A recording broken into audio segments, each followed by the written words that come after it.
All right, photographers, this episode is for you, especially if you've ever thought, should I add photo booths to my services? Would it be fun, lucrative, or just a legal nightmare waiting to happen? Or if you're just an entrepreneur interested in becoming a photo booth company. Today, I am bringing on my good friend, Cat Bloch, who is a photo booth owner. She is a photo booth educator. She was a previous photographer as well. And she is going to talk all about exactly what it takes to run a successful photo booth business. And you can do this alongside your main photography work or as a completely separate side hustle turned, hopefully, very, very successful business like Kat did.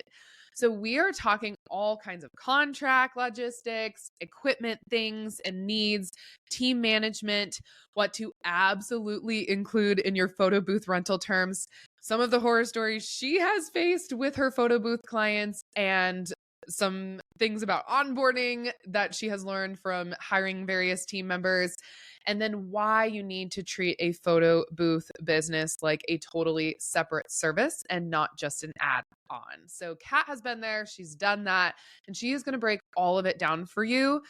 The real business, the legal lessons she's learned so that you don't have to learn them the hard way.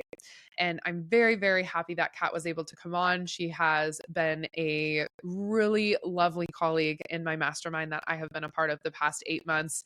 And I was like, our two worlds need to collide. So let's have you on the Legally Legit podcast. Okay, let's get into it. Hey there, I'm Paige Griffith, your host, an attorney for small business owners, and the founder of The Legal Page. I help online businesses and creatives get legally legit in no time. In this podcast, I break down and simplify legal talk while providing practical business guidance every step of the way. With over a decade of experience in both entrepreneurship and the law, think of me as your go-to legal resource, here to tackle all those what-if scenarios so that you can focus on what you do best, growing your business. As a gentle reminder and disclaimer, I am an attorney, but I am not your attorney, so be sure to seek legal counsel for personalized advice. Welcome to the Legally Legit podcast.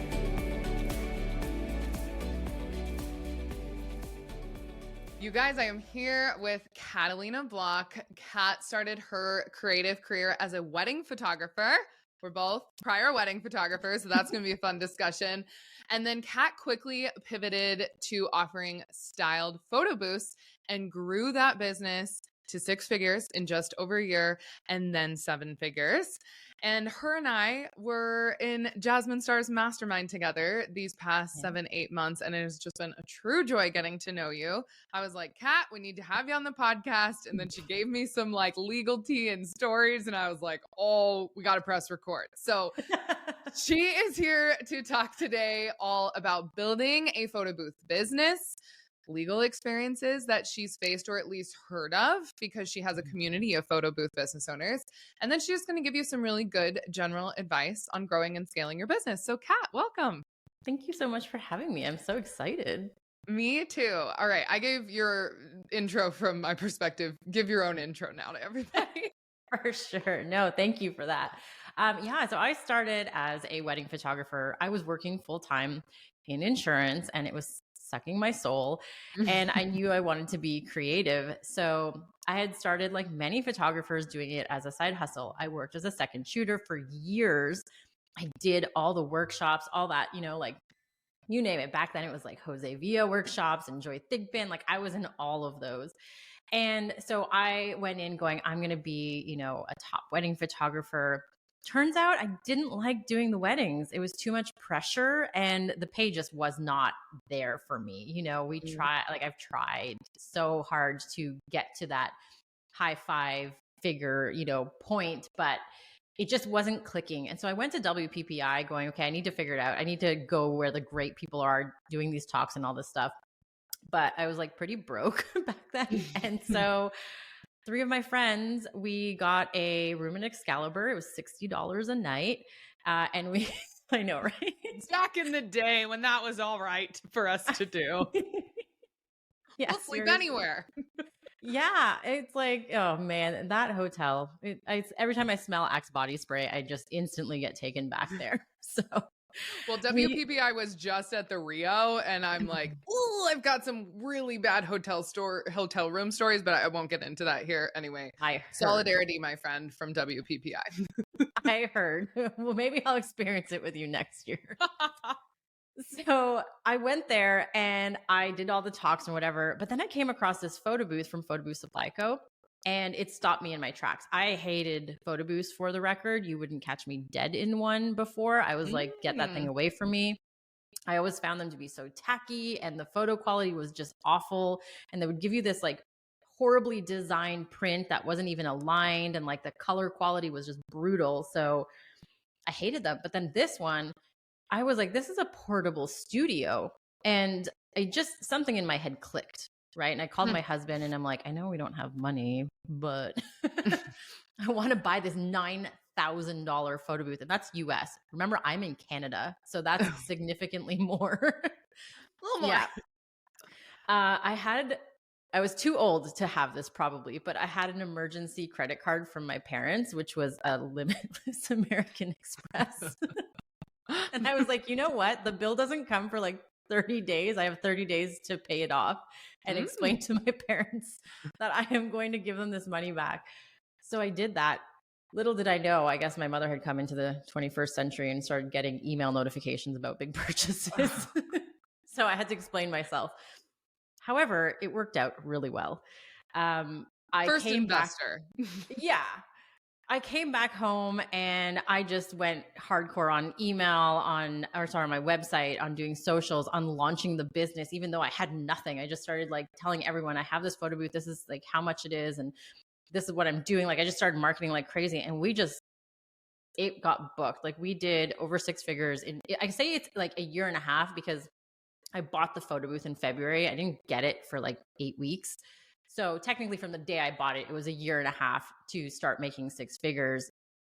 And back then it was like 80% profit, which was crazy, right? So originally I kind of thought I was just going to add this as an add-on to weddings. And then I was like, but why? I can go to a wedding for 3 hours and get paid $1,000 instead of having to go for like 8 hours and then edit and all this other. Like at the end of the night, you shoot everything in camera, you just hand them the live gallery and you're done. Bye.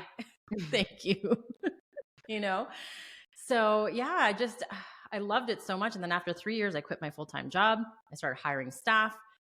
And here we are now. I have a team of 8 full-time amazing people and 30 part-time staff that do our events. And, we're just growing and growing and growing. So it's been a ride.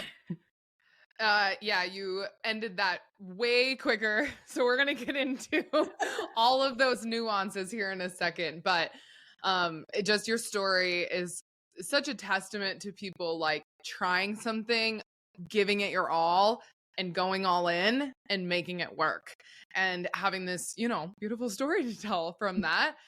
One thing I have learned though, especially with photo booths, or like you and I were talking about this before we press record, photographers that listen to this podcast episode or podcast quite a bit, or wedding vendors who are kind of looking to add on offerings. I'm talking here, like, what is the difference between kind of the side hustles or the hobbyists and like someone that's truly trying to run a profitable, scalable photo booth business? Oh my gosh. I mean, there's a lot of differences. When it comes to someone who's like scaling, like you really focus on the customer experience, right? Offering more, just the whole journey from start to finish. Like a lot of photo booths, it's weird. You'll even go, they don't even have a website, or maybe they have like a 1-pager, or they're asking you to like DM them for a quote, and they're doing all of their quoting over DM. And I see these things and I'm like, how do you expect someone to pay you properly when you can't even give them a proper experience, A lot of people don't know how. It's similar to photographers. They don't know how to price for profitability, because as a service provider, we are the worst at valuing ourselves and being able to put value on our service. Yeah, I have a whole talk about this that like I feel like it's ingrained in my brain, because I know it's really hard to put that value on. But one of the things I learned early on was creating systems for everything. And I have an entire system for pricing where I'm able to figure out every single line item in my package. I know the value. I also know my profit margins and all that for services. And I feel like creatives need to treat their business as if it's a product and not a service, right? And this also helps when people ask you for discounts, because people think that services can be discounted and they can't. That's not how that works. My service, my price is my price for a reason. And I think a lot of people like flaunt that word, like charge your value, without explaining how that works. You know what I mean? So there's a lot of differences, but the one thing I will say in terms of wedding photographers, that, I mean, from my experience, I was going to have it, like I mentioned, as an add-on, and it turned into my whole full-time business. But for wedding photographers, I was just reading this article, actually. Pixie Set sent out this really interesting newsletter. I don't know if you got it, but it was talking about the state of the economy for wedding photographers in 2025 and 2026. And the number one thing it said is that people need to start diversifying their services. And I read that and I was just like, this is such a no-brainer. If I was in that boat, like, at a photo booth, you add $1,000, $1,500. Like, our photo booths actually now go out for $2,500 for 3 hours. And we've like mastered our workflow. We pretty much do 2 photo booth setups.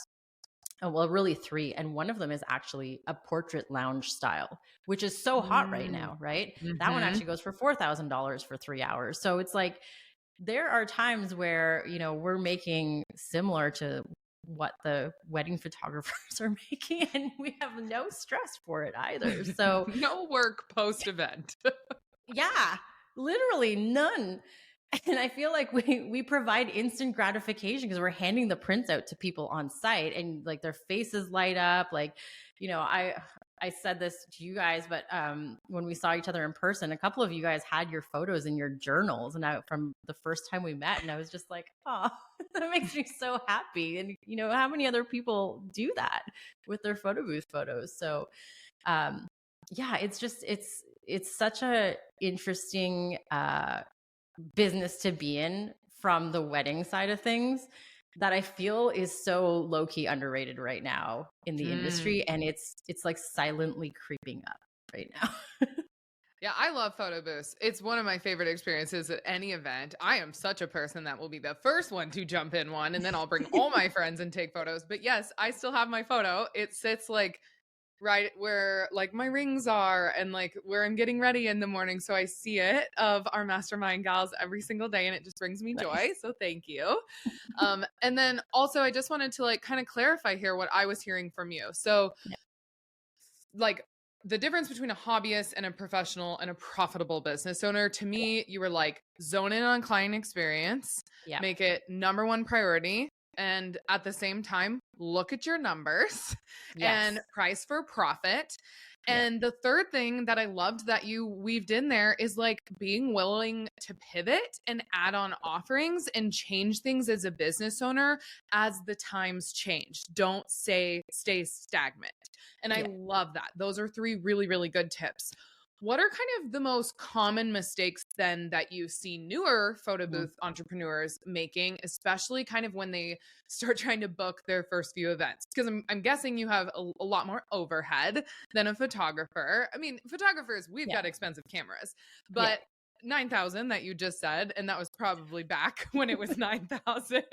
I'm They're like, actually cheaper now. Oh, they're cheaper now. Great. That's what I like to hear, Kat. For me, I'm like, okay, what are my overhead expenses? And then how quickly can I recoup those overhead costs? Because surprise, surprise, I'm a decently profitable, scalable business owner, and I care about my numbers too. But I'm like, the mistakes that people are probably making at the beginning probably involve that, but there's probably also some like mindset stuff too, or like, how do you book your clients to recoup those costs? Yeah, I will say the overhead for photo booths is way less than photographers. Yeah, you kind of have like, your photo booth equipment and then a monthly subscription to start off, maybe a couple of backdrops. Generally, you can start a photo booth business nowadays with like $10,000. And you can finance it. I know, it's so much easier. I feel like people nowadays coming into the photo booth business, it's so easy. Like I had to figure out all this stuff on my own for the most part. But the mistakes that happen with new owners, it's the same things every time. Mindset is a huge thing, right? Like, just like you said, they don't feel like they can charge their worth. They always go and it's like, this is what my market can sustain. It's like, Mm. no, that's that's the market you're putting yourself in. You decide what market you want to, be in, and then you go find that market, right? Of course, obviously, if you want to stay local, then you need to see if it's a viable business for you. But I'm yet to see a city that doesn't have the ability to sustain a photo booth, as a business. Not knowing their equipment is Mm. probably like second in line, and not like mastering their outputs. A lot of people are just like, oh, this is easy, because a lot of photo booths nowadays are iPads, right? And let's be honest, at the end of the day, like, the equipment isn't what makes a good experience, right? Yes, there's limitations to using an iPad, obviously, over a camera. But I also know, like, I can take a much better iPhone photo as a professional photographer than somebody who has no idea what they're doing, right? Like, using a $6,000 camera. So I feel like they don't get to know how to actually use their equipment properly and to get the best output. They're not focused on quality. They're just focused on like sending this thing out and just making money back instead of mastering their craft. And that will stop their ability to be able to charge, enough money. Like, there's a certain aesthetic that you need in order to do higher priced events. And it's the same with, wedding photography. Talent has to be part of it, Yeah. and you can show all the stock photos you want on your website. If you can't deliver that, you're going to be in a lot of hot water. Probably have to call you eventually. Yes, probably. Yeah. I really just want to hone in here on what you said regarding like knowing your equipment. And I have Mm-hmm. two stories that are popping up in my head Can't right wait. now. I think over the past 3 months, I kid you not. No, like month and a half. Okay, there was two photo booth experiences. One was at WPPI, and there No. was a photo booth company there. It was not Photo Booth Supply Company. I will Yeah. absolutely make sure that I say it was not you guys. But there was someone else, and I like walked by and I was with my employee, and they were like trying to, get us in the photos and like show their equipment and stuff. And everything went wrong. Like, the exposure was off, and the guy was so flustered and he couldn't figure out his equipment. And my employee and I were looking at each other like, this is such a bad first impression. Like, you will get no one to partake in this photo booth buying experience or adding this on. And he was there with a bunch of photographers. So that was really interesting, number one. So I'm like, red flag. And if I was a client who had paid for that, I would not be happy. Like, I want Yep. seamless experience. I want someone who's there who knows the equipment that can fix something really fast. So yes. And the other thing I will say is, to the point of like making it fast, efficient, and like people can move on. That also Mm-hmm. embodies the client experience. And I was at a winery, and the company itself either had, maybe tried out a photo booth from a company here in town, they had rented it, or maybe they had purchased one. And I know it was like a lead capture situation where they like want everyone to like have their wine tasting and then come, and you're like a little tipsy, and now you're taking photos and like gifts and things along those lines. Like, we loved them. Also, they were so cute. But after we did them, it was like pulling teeth trying to figure out how to get the click throughs and how much information they needed. And then like, and as a business owner, I was just thinking to myself, this is awful. If I could talk to their marketing manager, I would like reshape this whole client experience, Yes. because we know like it's all about speed and ease. And Mm-hmm. for them, they just wanted probably people to get on their newsletter list and to like showcase and probably tag their company online. Like, that's all good marketing for them. And I was Yeah. just like, oh, you're making this such an uphill battle, and I do not appreciate this. So, those are two experiences where I always like to throw things like that into episodes if Yeah. I can, where I'm like, you guys, she's not like, blowing smoke here. She's really, really saying like, this is so true with business, and particularly with photo booths. Yeah. Anything else you want to add on there? Oh my gosh. I mean, I could probably talk about this for the entire hour. Well, we have other things to get to.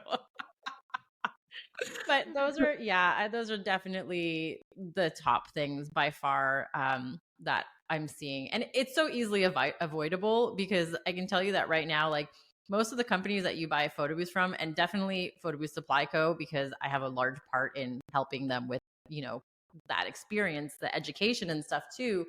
Um, they give you so much, like videos, training videos, manuals, one-on-ones. Like there is nothing but resources to help you be successful. And either people don't know about it or they're not taking advantage of it.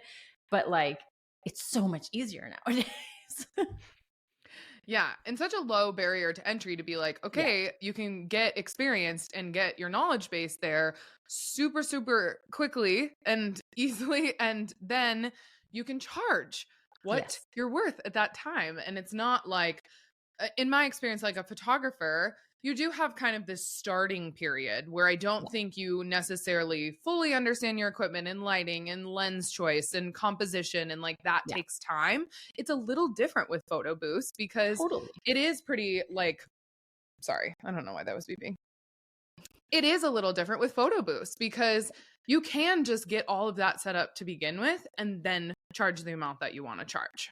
Yeah, and things don't change like in wedding photography. Like your lighting does not change. I've used almost the same camera settings. I'd say at 90% of the events that we do if we're indoors. Like it's kind of one of those like no-brainers. You don't, even for training staff, right? You rarely have to have them change camera settings and stuff like that. If you're using a DSLR booth, if you're outside, it's a different story. But it's a much simpler workflow in terms of that. Like as a wedding photographer, you need to know not only like lighting like inside, but like how are people interacting? Like, you need to capture moments. The moments come to me. Best clip. Love that. Okay, let's move to like growing and scaling your photo booth business. If you do want to kind of go all in, do more than just like side hustle kind of hobbyist type of work or adding on to your photography business. Because I think that's one aspect that people can do. Yeah. But you are a master at making sure that your photo booth business is basically like a cash cow and supporting you and your family. So when your business starts growing, what are kind of the first few things that an owner should outsource to protect their time as a photo booth owner? And like, what should you be doing as you're scaling? Like as the owner, what are your number one priorities versus what you can delegate? Well, number one is treating your business like a business. Because a lot of people treat it as a side hustle. And I think the one thing that really helped me was I pretended like my business was significantly bigger than it was when it started. And so I had that mindset of like, I own this big, like I had a 1-800 number because back then they weren't spammy. And, we had like an address and like it was a virtual address and all this. And I made my business look bigger, which made me think differently. And so the first hire I ever made was a booth attendant. So my husband and I made him go to events. Like first we did them together and then we started getting 2 bookings on the same night. I'm like, well, you have to go to this one and I'm going to go to this one. And then once the 3rd booking came in, we're like, well, we can't do 3 events, but like that's every weekend we had like 3 bookings, Friday, Saturday, Sunday. And I'm like, this is crazy. So now I'm working full time and I'm working full time on the weekends. And I'm like, this can't happen. So we hired a photo booth attendant first, trained them on how to pick up the photo booth. And it was out of our garage, right, back then. So they'd come to my house, put in the code, pick up the equipment, do the event. I'd do a quick check-in with them. And then they'd come back and drop it off at like 2 a.m. while I'm asleep. And I was like, great, this is awesome. I have my weekends back. So that was the first hire because I needed to be able to work on the business, right? I shouldn't be at the events. I paid my dues. I understand how an event works. And now I pick and choose which events I want to go to because some of them I genuinely want to go to. Like I'm considering flying 7 hours to go to this insane wedding that we booked just because I want to be there at this point. But the other hire after that was a hybrid person that was half admin and half actually setting up our photo booths and testing them before they went out to the event.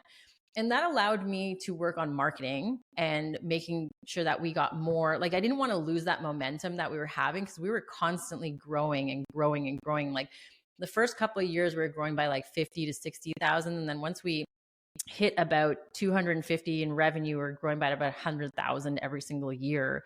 And then after COVID, once all the events came back, our year before that was surprisingly, we still grew through COVID, through virtual events. That's a totally different story. But we tripled our revenue in 1 year, went from a $500,000 company to a $1.5 million photo booth business, which was insanity. And I learned a lot in that. But I would say that the easiest things to do is hire a photo booth attendant, get your weekends back so that you can focus on the business. And then next up is hiring someone to do like your admin, like your contracts. And this is the same for photographers. Like if you have that ability to scale your company, like you shouldn't be managing your inbox for contracts and for making proposals and for, like all that back and forth. Like that's stuff you can train people on to help support you so that again, you can work on your business and making sure that your marketing, you're going to those events that are really going to make a difference for networking, because that is the most important thing in any creative business is that word of mouth and those relationships that you make with venues, planners, you name it, agency, like even decor companies. One of my best clients is actually a planner / decor company. And they send us the majority of our business in one city. Yeah. And just you having that connection can compound and quadruple your business in a year or two. What do you do when you're hiring these people though? Like, do you have an approach to hiring and training assistants to represent your branded events? Because I know that's what all of us are super scared about as service providers. It's like, it's my brand, it's my name behind all of this. Like I'm liable. It's the risk I'm taking on. Where do you start? Because I think that's where people are like, who do I hire? Do I hire a family member? Do I hire a friend? Do I just like hire someone randomly on Indeed? Where do you go? Stay away from hiring your family, please. Unless there's some people who can work with their family, but I have a pretty strong motto to never mix family and business. So I really liked hiring at first was photography students, because they were hungry for cash. The nice thing about being like in the photo booth where we were paying like $20 an hour, like 10 years ago when minimum wage was like $13. So it was significantly more. We're higher now, but we were able to get people who wanted that extra income and they had an idea about photography. Back then, all my photo booths were DSLR. So they had a basic understanding of photography, and then we would just train them. We would do an event with them. So first we would bring them to the house. We'd run them through like the videos and show them how to assemble the booth. How does the booth work? Explain to them like who we are and what we do, and make sure that they had buy-in. And I learned quickly to hire on personality before you hire on experience, because the most experienced photographers had the personalities of a stone. And it's like, critics, man, you never know what you're going to get. Oh my gosh, seriously. I'm sending them to an event and then I see them because I go to the events with them first to make sure that they're fit. And sometimes I learned the hard way that they would just stand there all meek. And I'm like, you need to interact with people. You need to bring people into the booth. So personality when it comes to photo booths is really important because you can train the other stuff. We normally do 3 events with them. Like, okay. It used to be me and now it's my senior person that goes with them. So the first event, we show them everything. The second event, they take the lead and we're there and we'll correct where we see that they're about to do something wrong. Well, not really. There's not much you can actually do super wrong, but you know what I mean?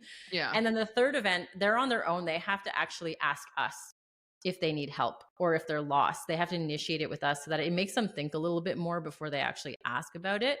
And then before we go live, then we'll obviously run them through anything that we would have done different. We just add a little bit of time if needed, because we show up 2 hours before the event to do setup. I'd much rather sit there twiddling my thumbs for an hour and be ready than, frantically putting stuff together at the last minute and trying to fix white balance and all that fun stuff, So everything can be systemized. We now have a system for all of our onboardings, for all of our training, which subsequently I turned into a course that I now sell to other photo booth businesses. So it's come kind of full circle at that point.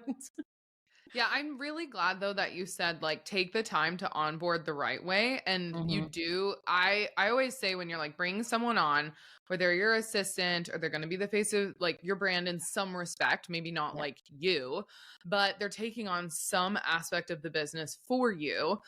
You have to be willing to take like 5 to 10 steps backwards Hmm. to train them and tell Yep. them exactly what you want. They're not telepathic. They don't know how you run your business. They might know some things, but I love that.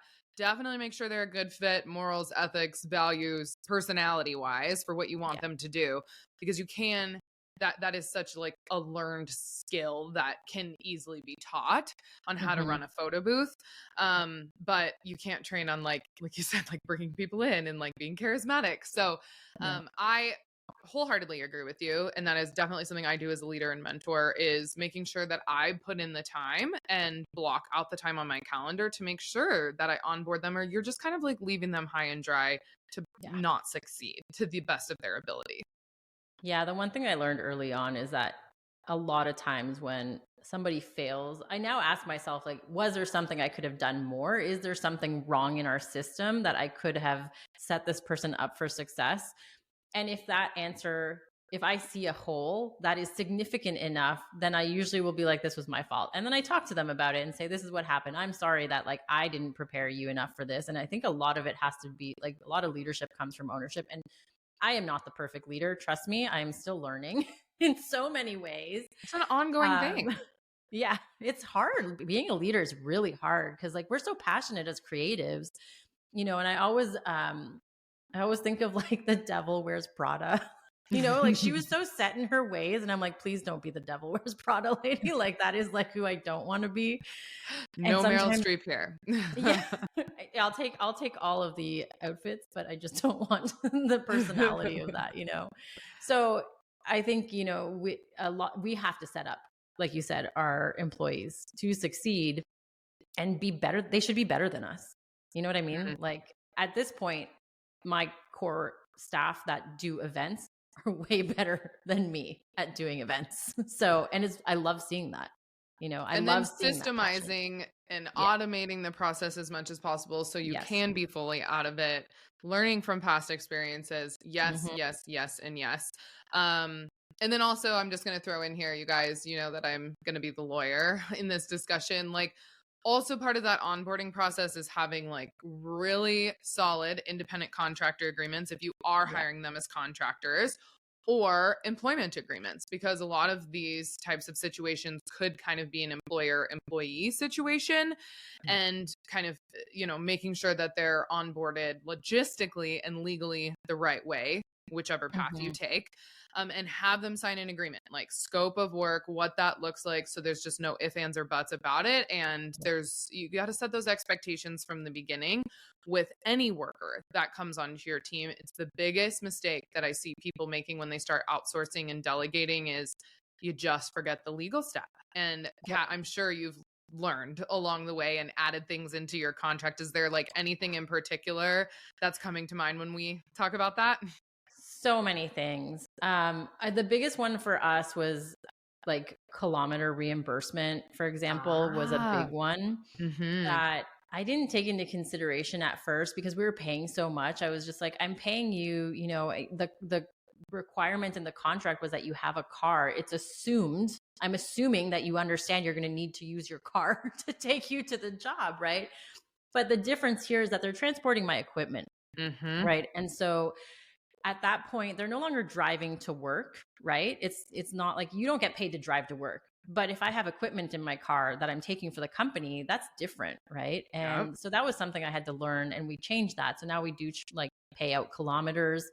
um Paying people while driving for long distance was another one that came up because we started doing events in other cities, and it would be a 2 or 3 hour drive, and they'd be like, so do I clock in when I leave? And I'm like, I'm not paying you $25 an hour to drive, but they're driving for the job.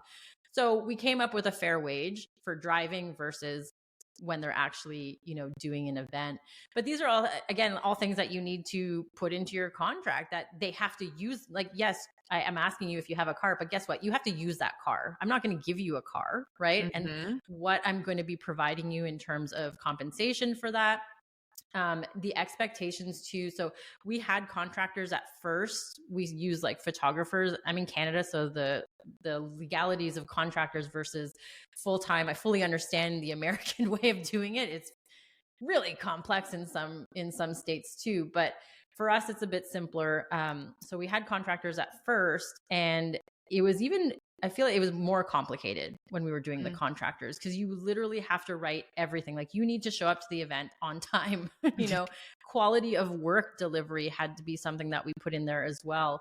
And just, the availability that we expected from them. Like if you're coming on as an employee or as a contractor or anything like that, like I need to know that you're going to be available for this time, right? And I get that people have lives and stuff, but if I'm giving you an event every single night and you're telling me I'm not available, like why did you apply for this job, right? So being able to kind of like back our way out of those contracts when people just no longer were available for our events was a big one for us too. So our employment contract now is I've worked with our lawyer for a very long time. I think at this point, like we probably have one of the longest employment contracts out of every photo booth business I've ever known, but it's very clear now when we hire someone, right? So it is very important to invest in that. Yes, yes, yes, and yes. You're speaking my language. All right, let's talk client contracts then. Good transition here. Because we worked together. You reviewed our photo booth contract. We had previously created it. So just so you all know, you've probably heard me say this on the podcast many times. But we don't just like shoot from the hip and come up with a random contract and put it in the shop. So it's usually requested by a bunch of people. The photo booth one was one that we did years ago because there were photo booth companies that needed a contract. But then we usually work with an educator or industry expert in some respect and have them review it, critique it, give us their own experiences and things to look out for. And then Cat recently just did this as well and gave us some great feedback. So we were able to update that contract and get it all buttoned up. So I'm really, really excited about that. What are like in your client contract now, switching from employer, contractor situations, but with your client, what is like one clause that you have learned over the years? I mean, there's tons, right? Don't get me wrong. I'm like, we're going to talk about a bunch here, but if you're like, hey, don't forget this because maybe I did at the beginning and I wish I would have had it in my contract, or one that you're like, I had it in there and I've had to use it so many times. It could be either situation. Yeah. So two come to mind. I'm going to go with cancellations though, because I think that's one that people don't take into consideration in every service-based business generally, right? We all like retainers, the second one for sure, retainer versus deposit, which I know is like an ongoing battle in every single creative industry. It's but retainer. Cancellations, yeah, right? Yes, all day long retainer. But cancellation is one that people don't think about until it's too late. And, the retainer is one thing, but with a photo booth business, you do a lot of work leading up to the event. And I think a lot of people, when they hire a photo booth service, they think, oh, well, you're not rendering the service until the event. But really, doing the actual event is costing me just the labor on that day, right? Like there's so much that kind of goes into leading up to it, like the admin, the testing, buying supplies, like all that stuff.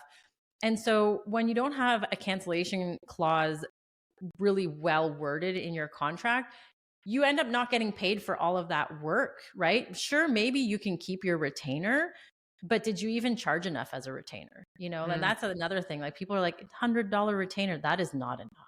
That is absolutely not enough to cover anything.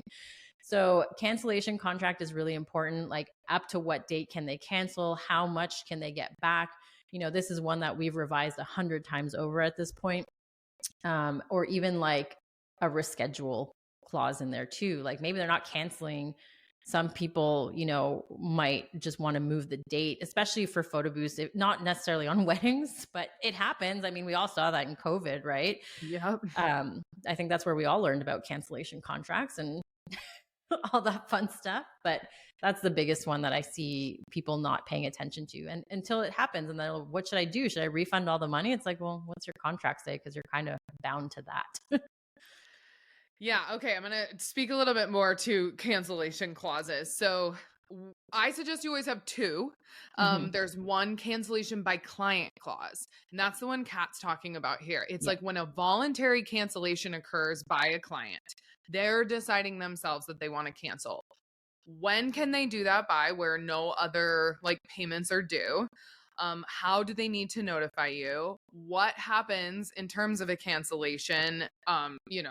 90 days out where you might be able to book this photo booth again, 60 days out, 30 days out, like that's up to your business policies and practices. And then if it's like within that period, is there a cancellation fee involved?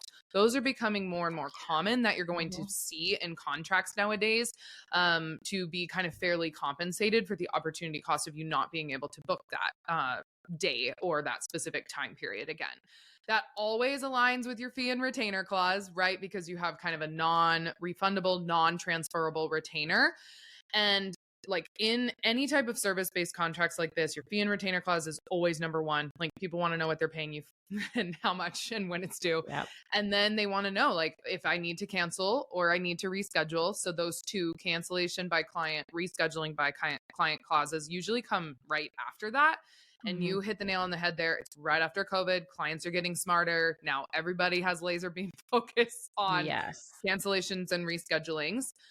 So yeah, I'm really, really glad you brought up those policies. It's super important. So as we're talking about contracts here, I actually want you to tell me some horror stories that you've either experienced or heard of in the wedding industry, when it comes to photo booths, because I know like drunk people and photo booths don't necessarily mix sometimes, or people just having too much fun. So let me know what their horror story is in business that they want everyone to know about. That's not like if it's going to happen, it's a when. Tell them about the 360 photo booth. It's happened a few times at this point. If for those of you guys who don't know, a 360 photo booth essentially has this giant arm that spins around really, really quickly, and you have a DSLR camera on the other end, so it can be pretty heavy. Back then, we used GoPros because it was pre-DSLR era.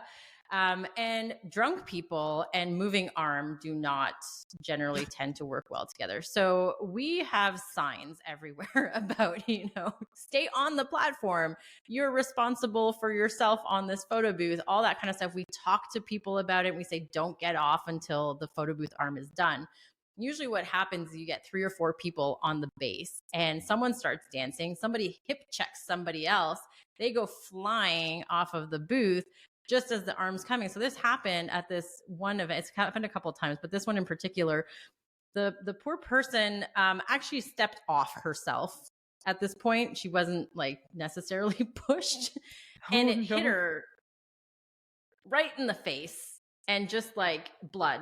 And I'm like, I was there and I'm like, I'm done. This is it. Like, this is the moment my career is over. I felt so bad. I am running around. I'm trying to like help her anyway. And like, she literally was like, this is my fault. Like, you have nothing to worry about here. Like, what was I thinking stepping off of it? Which thank God. And also thank God I'm in Canada. But it happens more than you would think. And that's, maybe revising that limited liability clause is important here for that. But you have to have certain things like that. You need to have your signage. You need to have those conversations with people because it happens, right? But they need to be aware of the risk of having a freaking camera rotating around them at that speed. Like, don't walk in front of it. My goodness. Yeah. And there's videos to accompany them, but we don't show them. When you told me that, I was like, oh my gosh, people need to hear about that horror story. Is there anything else that's coming to mind that can recollect?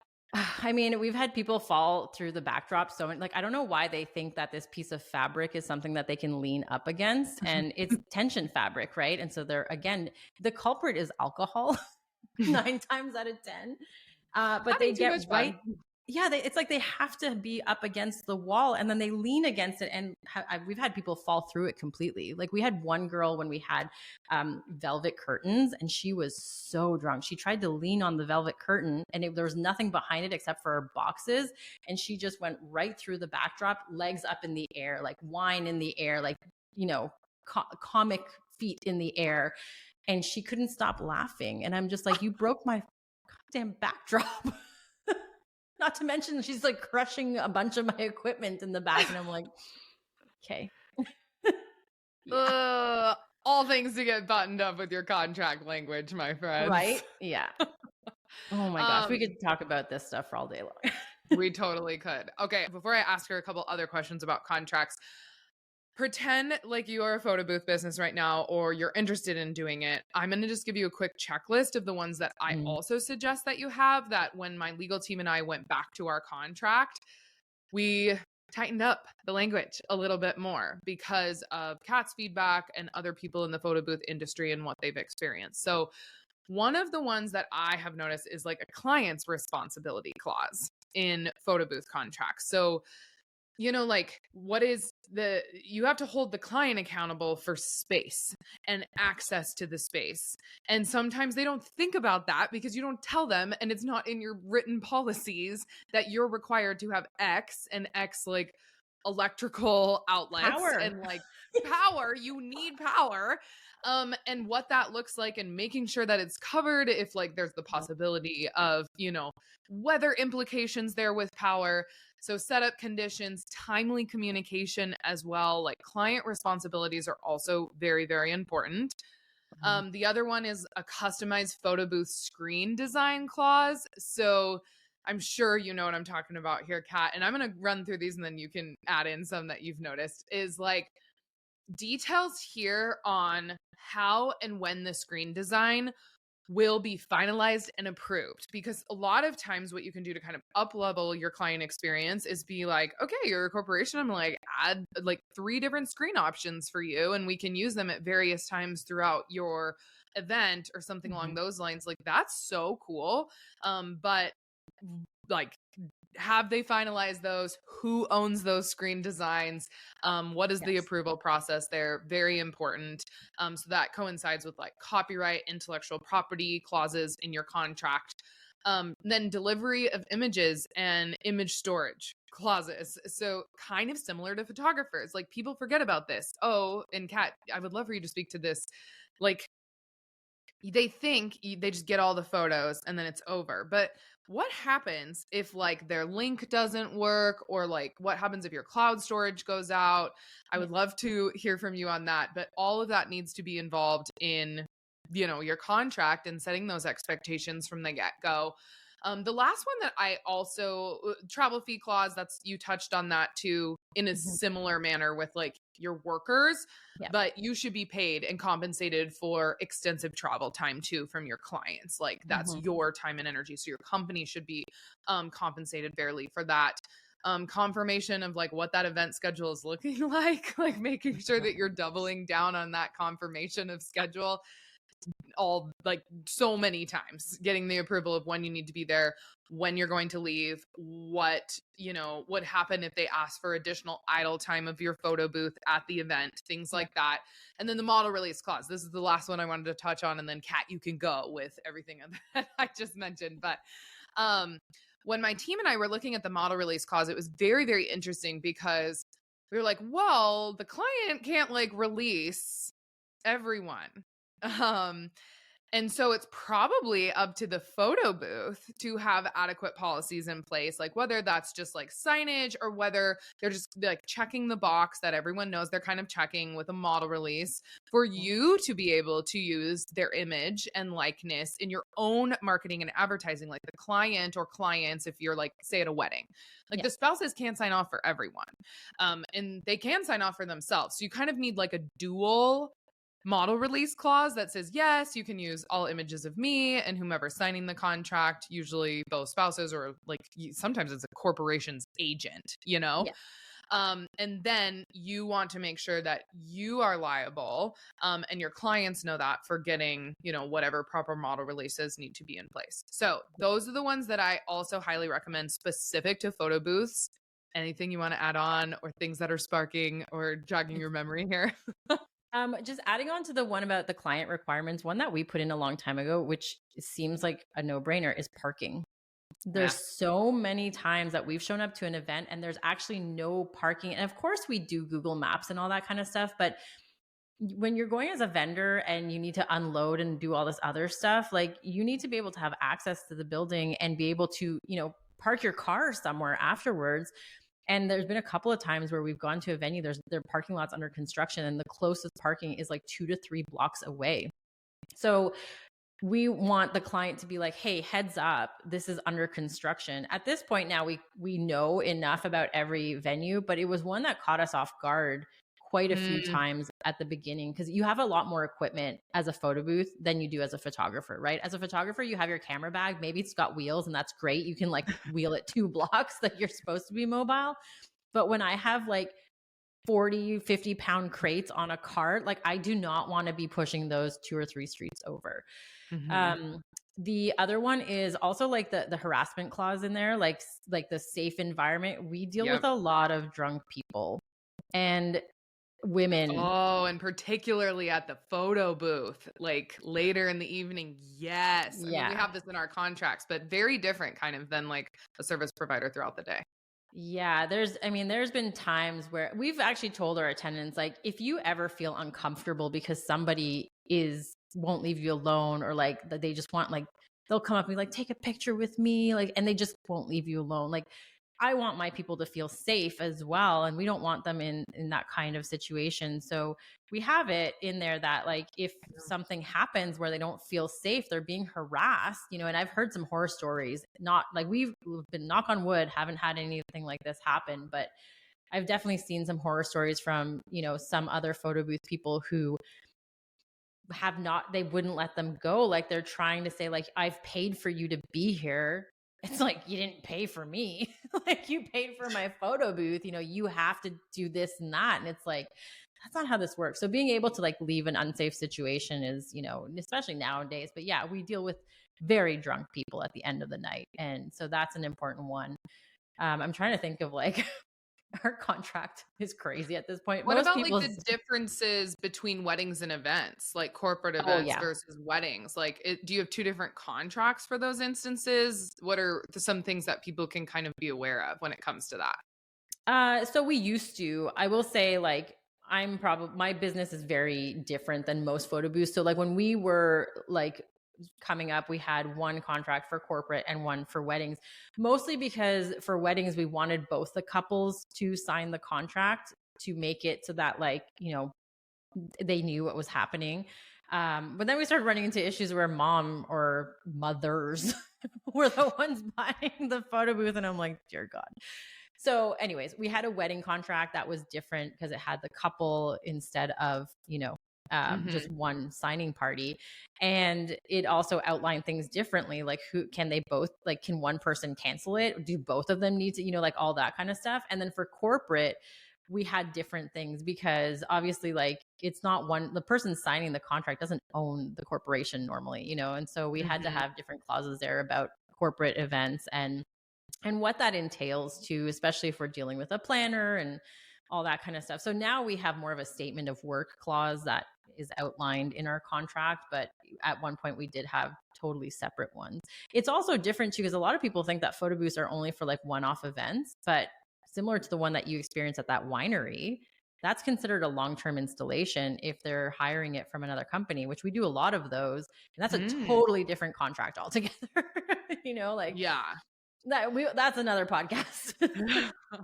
Yeah, that's a totally different contract, but I'm glad you touched on that. Like that's not one that we would have in template format because it is probably pretty nuanced and like negotiated with that business owner or corporation.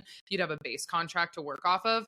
But I'm glad you mentioned that. And yeah, I kind of agree with you. I think photo booth contracts nowadays can be used for weddings or corporate events. Like you just can have the one base template that you use and just tweak it ever so slightly for each instance. And with clients, it's really interesting. A very different kind of than photography and videography, where it's truly just for the benefit of the couple themselves. Yeah. With a photo booth, it's kind of for the benefit of everyone there. And you could just have one client sign, or you could just have the person who's purchasing it from you sign, because there's going to be third-party beneficiaries to that contract. And they're all going to be involved in like, some type of deliverables or things along those lines, or like sending of the images if you're like only in communication with the planner or the mother or something along those lines. So I don't think it's as risky to just have one person sign at a wedding or similar situation event where it's like for two people's benefit. Than it would be for like photography and videography, where you need like monster model releases for both. Oh my gosh. They're the only ones in the images, those types of things. Yeah. I guess my last question is like, what is your approach here, going back to cancellations and reschedulings in your contract? What is your approach? What would you suggest for photo booth business owners? And has that changed over time? Because I think we're kind of getting into, in the United States, potentially a recession or massive economic changes, and people are really worried about money. They're going to start trying, we've seen it in our Facebook group, canceling services, rescheduling services, trying to get money back. What have you learned over the years that you can impart on other people regarding cancellation and rescheduling policies? Yeah, this one's a really hard one. And for me, I always look at it, I need to have my minimum needs as a business fulfilled. And then anything above that to me is a human decision, right? We're all humans at this point. I understand that hard times can come on all of us. I always find that there is a way, though, that it can be mutually beneficial. So there have been times where someone has come to us and said like, oh, our wedding can't happen because someone got sick and we need to postpone. It's like, that's absolutely, I get that. That really, I don't think I'm going to hold you to the entire amount at that point. At that point, I say, okay, I hypothetically would do something like our retainer, and then maybe I credit them or give them a credit for 2 years or something so that they can use that, and I honor their pricing. Usually that's worked for us. I always find that there is a way where you can balance it out so that people aren't taking on that risk. While you're still getting what you need, but they're happy about it at the end of the day. Now, of course, if like a wedding is called off, again, my minimum is what work have I done? What is non-negotiable? The rest of it, and I'll give it back because I haven't earned that money at that point. It's a bit different for me though, in the sense that like I have multiple photo booths. So it's very hard for me to be sold out on a day. Whereas a photographer is very much like it's you, right? Maybe you have associates, but they're still individuals, right? And so I have a tendency to be a bit more lenient on that. But if you're canceling because you found a cheaper photo booth, I'm sorry, no. That's on you. Yeah. Okay. Very fact and circumstance specific. I'm glad you brought just humanization to that answer there. Obviously, I'm always like telling people to just remember, like, your contract is there for a reason. Yeah. Your contract is only as good as your willingness to enforce it. So like, make sure that you're at least sticking with your cancellation and 100%. rescheduling policies, and you're not waiving any of those provisions. But what Kat is saying here is like, there are some human touches and like additional things you may be able to do in certain situations that can benefit you as a business owner and them as a client, and their client experience ending on a good note. Speaking of client experiences, let's just wrap up this conversation here with some like rapid fire quick tips and random tips that you may have, because I'm interested to hear what you say. What is like your number one tip that you have found with photo booths that will help you constantly get referrals? Find your target client and get in the room with them. You need to be there face to face with them. You need to build those relationships, and the relationships that I built 10 years ago are still bringing me revenue to this day. So build those relationships, get in the rooms with the right people, stop being everywhere. Oh, I like that. Like, stop trying to be a photo booth for everyone. Yes. All the time in every instance. Like, what is your niche, and find that niche. Any like tech tools, extra gadgets beyond just the photo booth itself, Yep. props, things like that you've seen work really well or that can like up level that experience? I am a anti-prop photo booth. Keep going. Yeah. We started off with props. I despise. I think it takes away from the experience. People's Mm. natural personalities come out way more in the photo booth when they're not hiding behind a sign that says something cheesy. And I think there's a time and a place for props. Don't get me wrong, but I don't think that at a wedding, it's that this is a timeless moment. This is a keepsake that they get to take home. The guests, right? The photo booth is mostly for the guests at a wedding, not so much for the couple. They still get a collection of all of their friends and family together. But I want this to be something that people keep and put on their nightstand or put on their fridge. And if you have something with like a dated prop or a silly hat, or also they're really hard to clean. So careful next time you see a hat out there. That's why I am anti-prop. I'm pro classic photo booth. I like both. I'm here to say I like both. I've been at cool prop ones. The hat thing actually gives me a little bit of heartache. I didn't even think about that. Definitely have worn used hats at photo booths. But I also really like them where like, yeah, your personality can come out and like maybe there's like an upgrade I'm thinking is like gifts versus just like photos and yeah, like making it fun and seeing what people do with it. So any other like apps, tech tools, or is it all pretty standardized in photo booth world? No, I mean, the photo booth world is just as complex as the photography world. You know, you have, the photo booth world is ruled by Canon because they play nicely with tethering. So you are tethered to something. There's so many different apps out there that you can use. I use no less than 3 at any given time. I'm a big fan of, Fiesta app, SnapPick app, and LA Photo Party because I also have Windows-based tablets. This might mean absolutely nothing to a lot of people, but for those of you who are interested, definitely check those out. In terms of equipment, my number one is Photo Booth Supply Co. because that's who started my career, and I still work with them to this day. I'm very ingrained in their company, and you'll see my face on their YouTube. I'm always trying to help people start their business or give some sort of education on their YouTube page as well as through my course. So they're one of my, they're the booth I use the most in almost every single one of my photo booths. If you want more of a vintagey look, the Every booth, the Icon Every booth, especially if you like that wood look, it's my top 2 is the Photo Booth Supply Co booth, and then the Every booth, wood booth is just beautiful. It's just a piece of art. Like I felt like if nobody ever rented it, I would put it in my house and just look at it every single day because it's so pretty. So those are my favorite by far. Okay, I could just talk to you forever. This has been such a fun convo. I'm like, I need to go start a photo booth business now. Gosh, I'm such an entrepreneur. Yeah, with all the time and energy I have. But my kids would probably like it. Like you said, I should put it up in my phone or in my house. Okay, so yeah, just give one last thing. If people are listening and really interested in getting into the photo booth business, where do they start? And then I'm guessing that will weave very well into where do they find you, learn more about you. You're such a good educator in this space. Yeah, if you're looking to start your photo booth business, Photo Booth Supply Co is where I would go because they give you everything you need to start. It's literally like equipment, software, education, support. That's where I started my company from. And again, I've mentioned that I work really closely for them. Once you start scaling though, and you're looking to build your business, that's where you're going to find my course, which is Photo Booth Mastery. And I really help, photo booth owners who are trying to move from the side hustle to the full hustle and then scaling their business past 6 figures.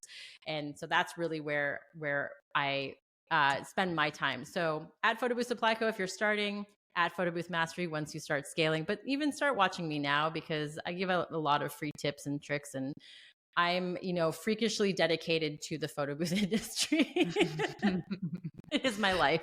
So, Thank you so much for joining us and for letting people know where to find you. You guys, I will make sure that everything is linked in the show notes and description of this episode, where you can find Cat, all of her resources that she talked about today, definitely Photo Booth Supply Co. Equipment as well. And thank you, Cat, so much for your time. We really appreciate it. Thank you so much for having me.